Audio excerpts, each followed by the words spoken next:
He's obviously on vacation. No audio intro, no killer bass line, Matt. What is going on with the production quality of the show? It's plummeting. Plummeting. It's summer.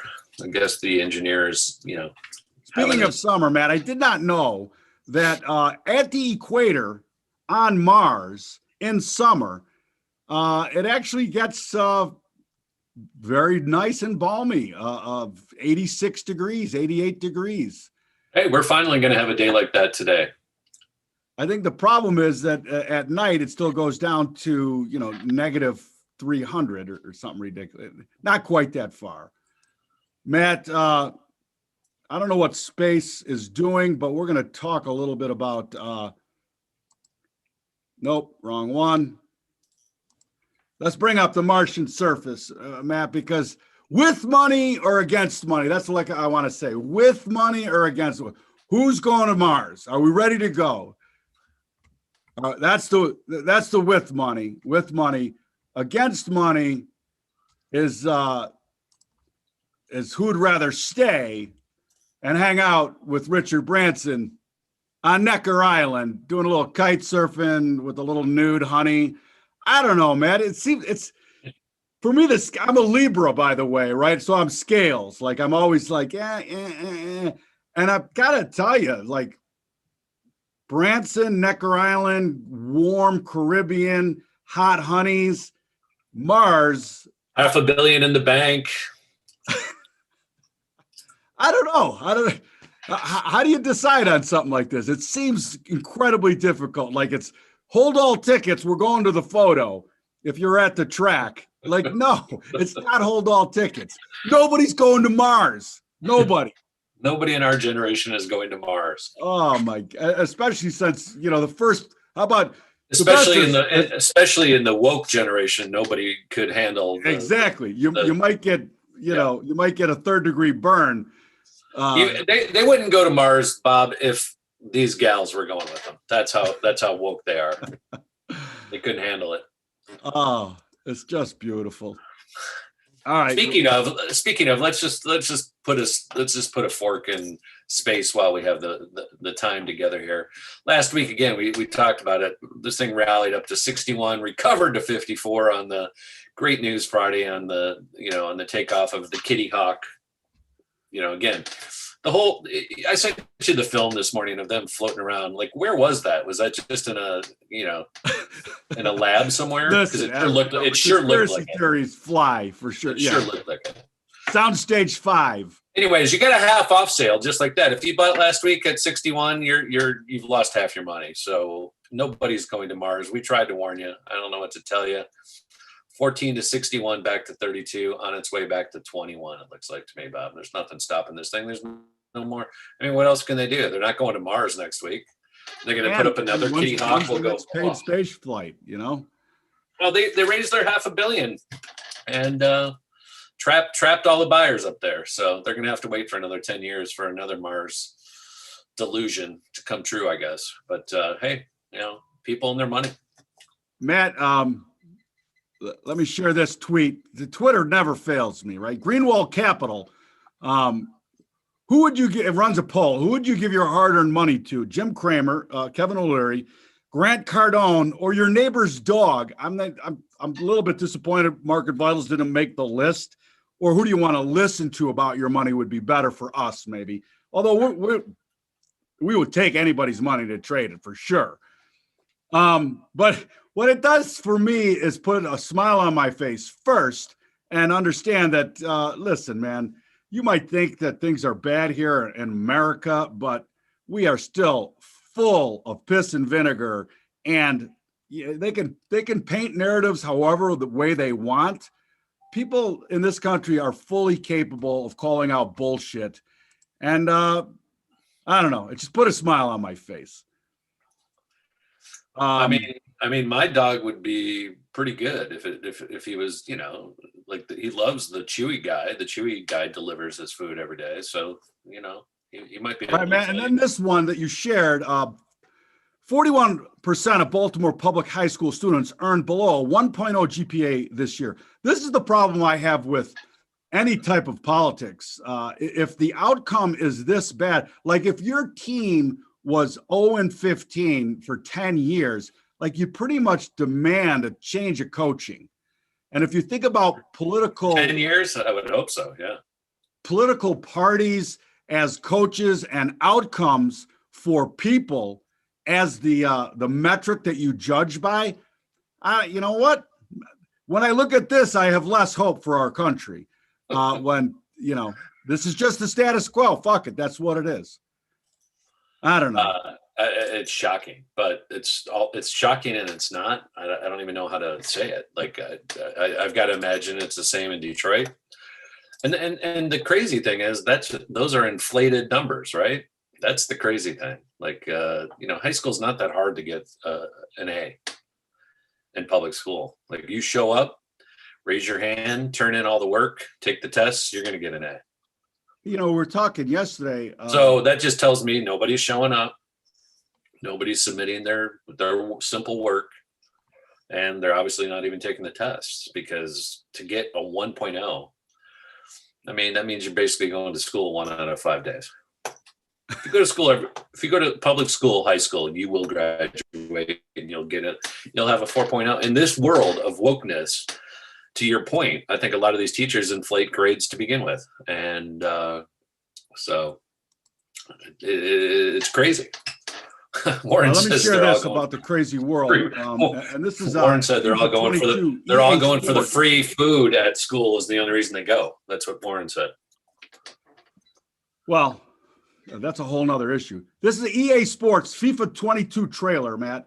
We talked about this because the graphics are getting so real that it's hard to imagine.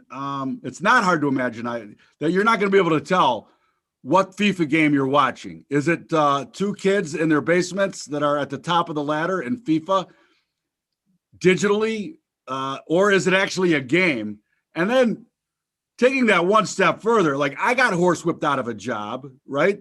The computer does a better job of filling orders than I can do, right? It don't need sleep. At some point, and then I watched the movie Ex Machina. Like at some point, do you even need an actor that needs a trailer and a support crew? Well, and I mean, you and I, we talked about this yesterday while we were watching the rigged NBA game last night, which we'll get into later. But watching the camera coverage now of all sports, this all started during COVID. They're using this portrait. It's my explanation. I don't know what the technology is called, but on your iPhone, you've got a portrait mode on pictures, which is good for taking pictures of your bowls of fruit or your food or whatever, right?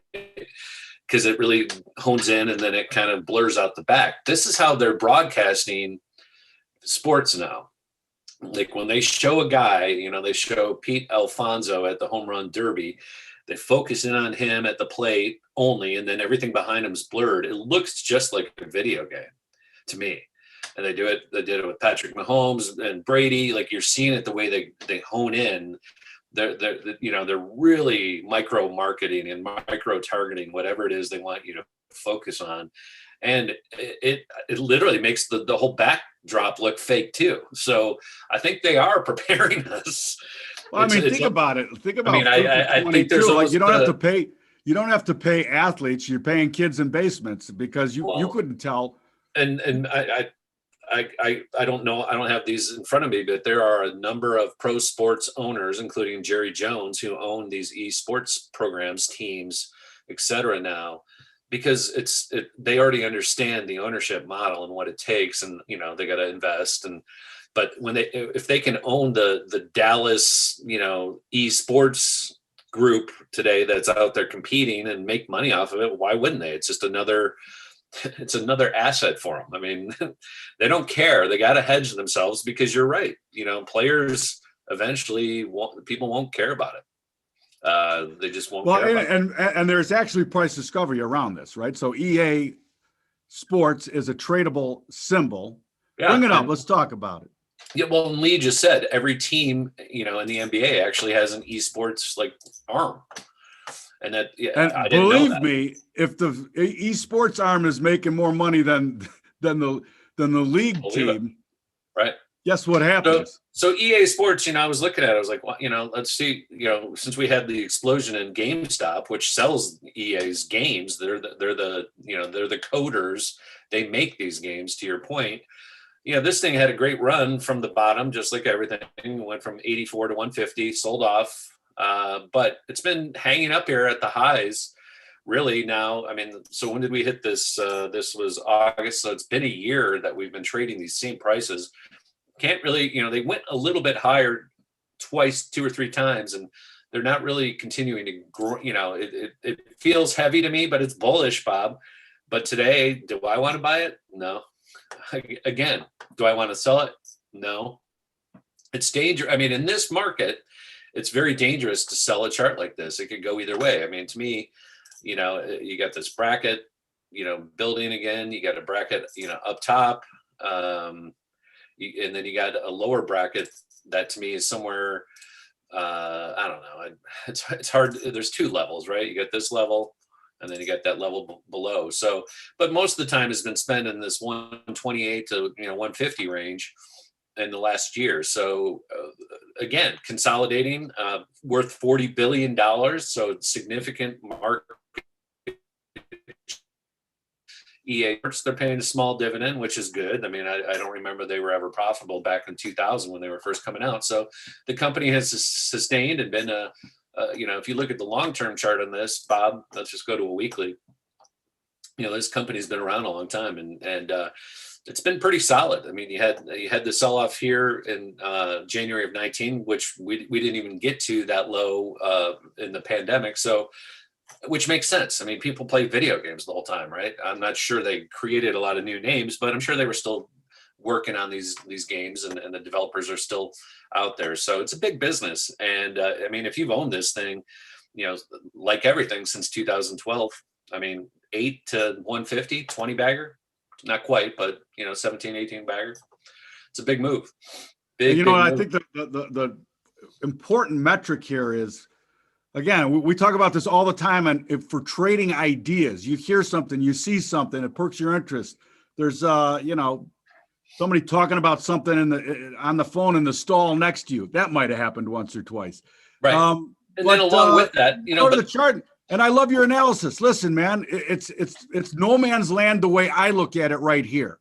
Yeah, right here. Anything. Again, if you've owned it, you have no reason to sell it. But you kind of just so we can kind of keep this discussion going a little bit. I want to throw up, because we haven't talked about it in a little bit, but let's talk about GameStop.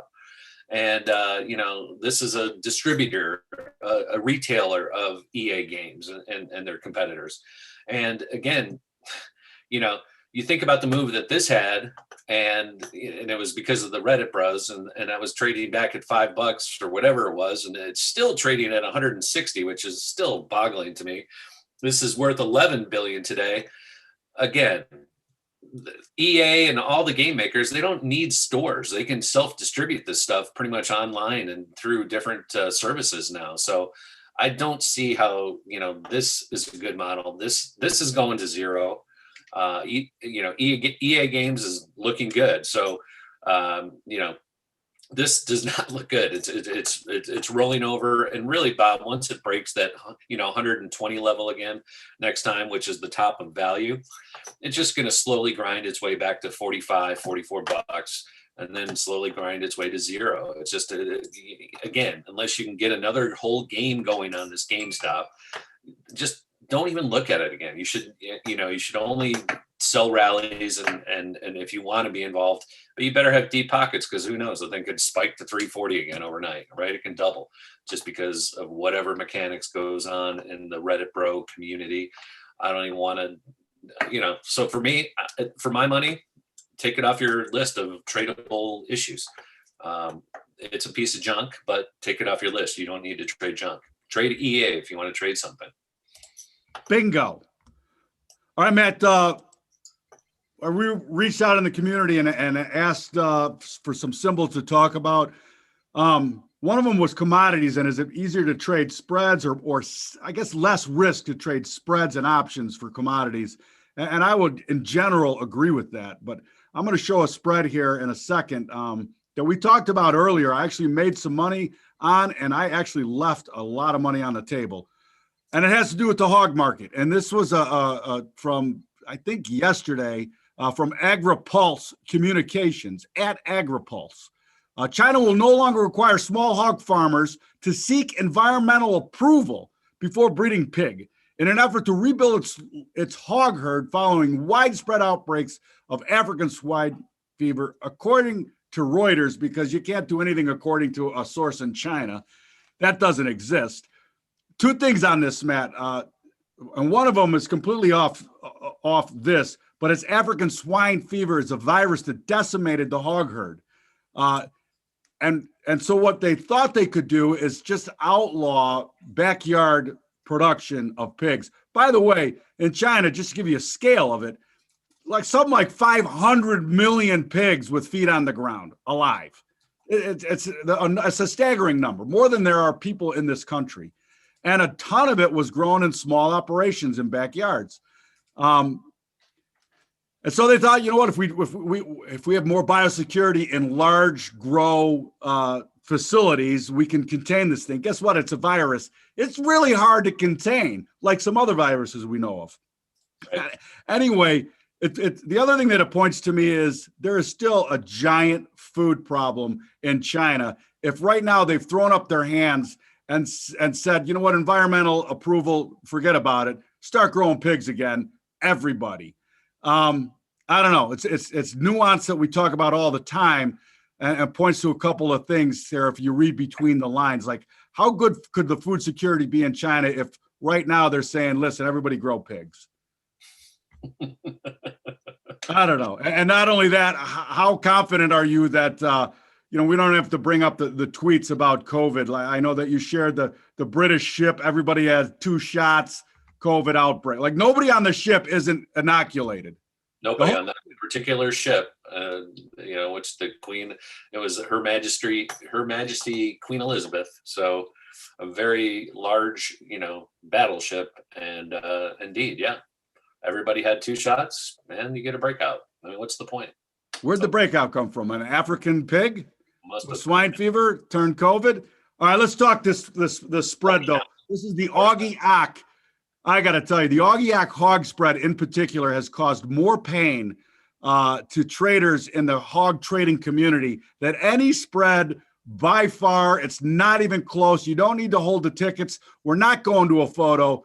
More dreams have been crushed from Augie-Ack spreading than any other hog spread. And I said back,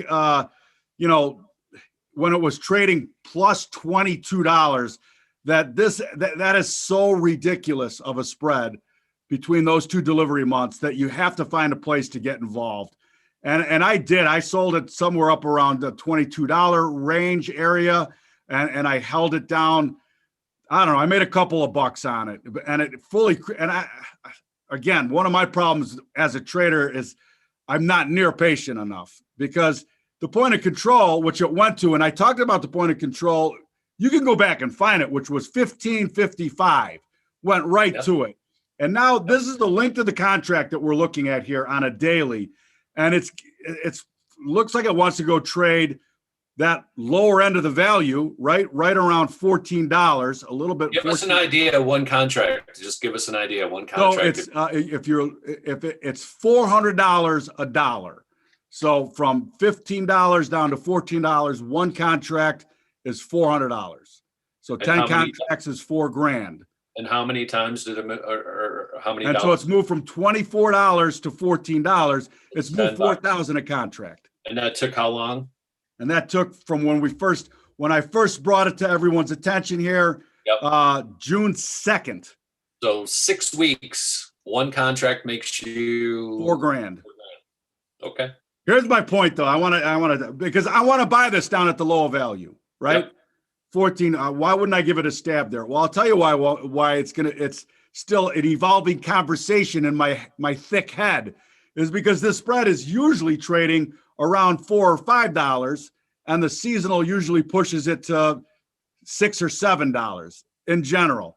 I mean, commodities right now are so disjointed from what they've been doing for several years to a decade.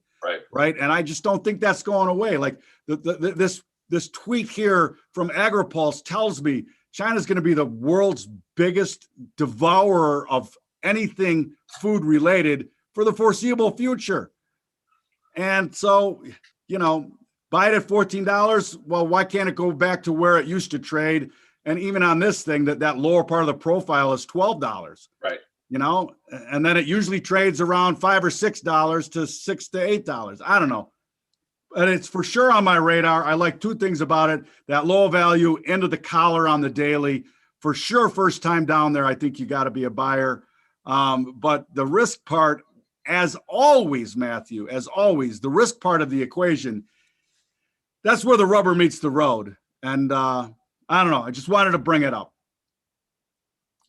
It's again, patience is the hardest part about trading, but that's again why, if you have a discipline and a strategy and a time frame, make that work, and your risk was in line. So I guess the lesson is for all, including yourself, follow the trade. Like, you knew it would be a multi-week trade, so you put a trade like that on, and I wouldn't even look at it unless my stop were hit, which it never went back above. So you would have put your stop, you were risking $2 or $3. You're risking, you got an R of 5 basically, right? You're getting 5 times your risk to, you're risking 2 to make 10.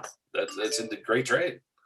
Warren's asking, are there options on spreads? And I know they've talked about that forever, but I don't believe they ever pulled the trigger on that at the CME, options on spreads. And it would, you can synthetically do it, obviously, because you can buy, in this instance here, if August is way over OC, right? Yep. You can buy the August puts and buy the OC calls, right, in some sort of fashion. Right. Way over my pay grade and my understanding of options, though, but for sure you could do it synthetically, and get that exposure. All right, man, let's talk a little crypto. Let's bring it in without the audio. Background noise, cue, City Street, crypto, a little bit of matrix type symbology of all the crypto symbols out there. After dark, this is not what, let's leave it up there though. Nicholas Taleb, for sure, he's a bigger don't that, well, I don't know if he's a bigger don't on crypto than mistrade Matt Davio is. But inside the network, we were asked about. He's definitely a lot smarter than I am when it comes to math, but he's a hero. Well, listen, I had a reach out from somebody that said these MIT guys are going to do a trading thing through the Merc. Maybe you should sign up. Maybe you can network with them. And smart guys are great. And I think maybe you can't be as smart as that to hold the deck in the Mexican peso the morning that Brazil decides to devalue. They're smart, and then there's street smart and the ability to navigate incredibly high risk situations as a trader / order filler in the old days in a pit. Anyway, I divulged. Let me share the Hex chart, because that was the reach out. Hex, it's from what I know, and Lee, maybe if in the chat you can tell me if I'm dead fucking wrong on this, but I believe that it's a staking coin for digital CD type of crypto. Here's what I love about it. I don't know anything about it, and here's what I love. And you know what? And that's actually awesome. I know nothing about it, but this is what I see as the price discovery. Here's what I have to say. Like, this is the first time I've ever seen this symbol, and I would be like, sold. 2 hands out, sold. Yeah. I mean, it's all-time highs today, up 30% today. I would not recommend buying this. It was less than, it was 0.008 in March. 0.008.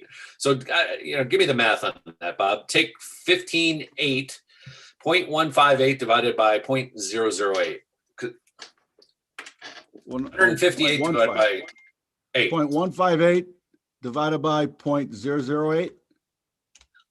0.158 divided by 0.008. What do we have? Because that's the return that thing's had. That's a 20 bagger, Matt. 20. Okay, there we go. Magic. I can see the scale just by looking at it. So we've 20 bagged since March in 3 months. So all the kids and the bras and Lee, if you were lucky enough to hold that thing at 8, not even close to a penny, please sell it. Please sell it. Bank it.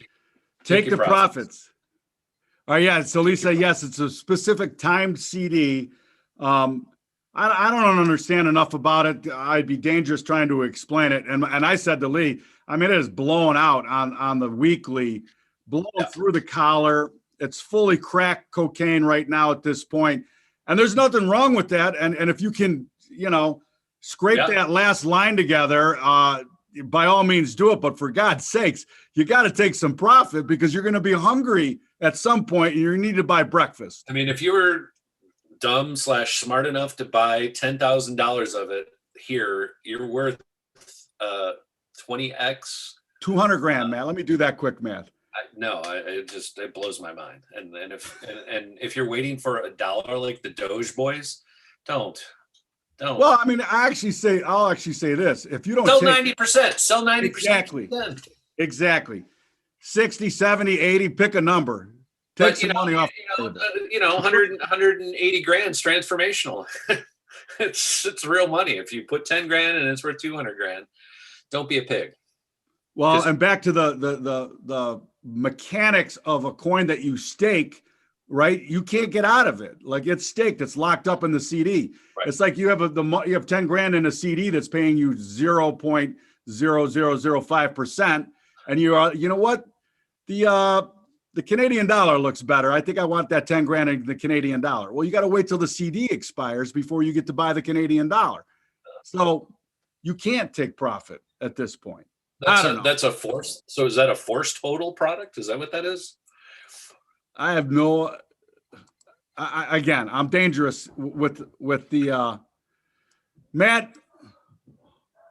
Hold on 1 second, man. You need to take over because someone's knocking at the door. Somebody's ringing the bell. Matt, Paul McCartney, what's going on with him and Rick Rubin? They got a new show coming out. It's a 6-part series, and Rick Rubin is interviewing McCartney. We were talking about this yesterday, and I didn't. And he's got he did this whole series on Showtime, from the Shangri-La studios where he was working with different artists.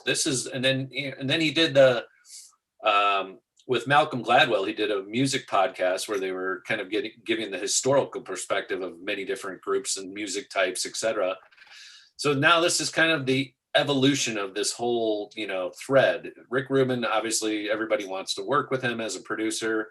He's got the ear, he's got the magic. He looks at things from a fresh perspective, whether you're a rapper, whether you're the Beastie Boys, whether you're Paul McCartney, whether you're Willie Nelson, whether you're the Avett Brothers, right? All these people, Metallica, he's worked with everybody, like every genre that you can think of. And sometimes he doesn't even know anything about the genre, which makes it even fresher. But this just like you not knowing anything about the hex coin, but you have enough experience for 33 years of looking at charts to say, please God, ring the register. Ring the register if you were that lucky. But yeah, this starts tomorrow night. 6-part series with Rubin and Paul McCartney. And you said he looks like Aunt Paula. Well, I was going to say, how can you have your pudding if you don't eat your meat? I mean, seriously, if I could get the mouth to move, I can do the voiceover for it. Aunt Paula McCartney joining Rick Rubin, the best Indian style sitter on the planet. Or is it the yogi position or the Indian, sensei? Those are two different. I will watch this, and out of all the Beatles, Paul is probably second for me. My favorite Beatle was George Harrison. What about you? No, I agree. I love George Harrison for sure. I loved everything about George Harrison pretty much. And by the way, I love Ringo Starr because nobody took average drumming talent and pushed it so far on the planet. Yeah. To me, that's worthwhile. Like, you and I like to watch kind of like diversionary. Let's watch things that take our eyes off the market for a while. We like sports, we like music, so this is right in my wheelhouse. I'm not a huge McCartney. I don't know much about him, so it's not only about he and the Beatles, but his influences, from what I could tell. So I was looking at the different series episodes, and what influenced him as a young man, and what types of music and literature, etc. So I'm interested. I think it'll be a good show. I hope it is. Rick Rubin, really, the things he touches are pretty golden. The guy does for sure. Hey, Matt, speaking of Sir Paul and the English, the Open Championships, I still like to call it definitely the British Open Championship. Right. And there's an awesome parallel right now going on because the weather is absolutely perfect. Yep. And these guys are killing this course, right? Yeah. You think about the Open Championship, and 2 over wins it, right? But because it's usually raining and blowing sideways. And the nuance is it's comparable to trading. Like sometimes the weather is just perfect, right? And you're going to kill it. And sometimes it's going to be raining and sideways, and you're going to be living for the next day, the next trade. But you don't know this, I guess, because you have not played Bandon. But when you go over and play Bandon here in Oregon, it's the same. It's like when it's beautiful, like it is there now, it is an absolutely, if you're a single handicap, it's not that hard of a course. But you add in 20 miles an hour. That's one thing. That's one level that makes it, it makes it doubly hard. You add in 30, 40 with rain and horizontal bishop rain from Caddyshack. It's a whole different game. So this is early on, but being able to post to -6 and support of South Africa, how about that? And then Jordan Spieth, -5, Brian Harmon. I don't even know who that is. He's ruining your betting line. Yeah, my so far my system. The only guy I do have the top 2 guys. I have Spieth and Oosthuizen, but I have nobody else in the top 10. Nobody.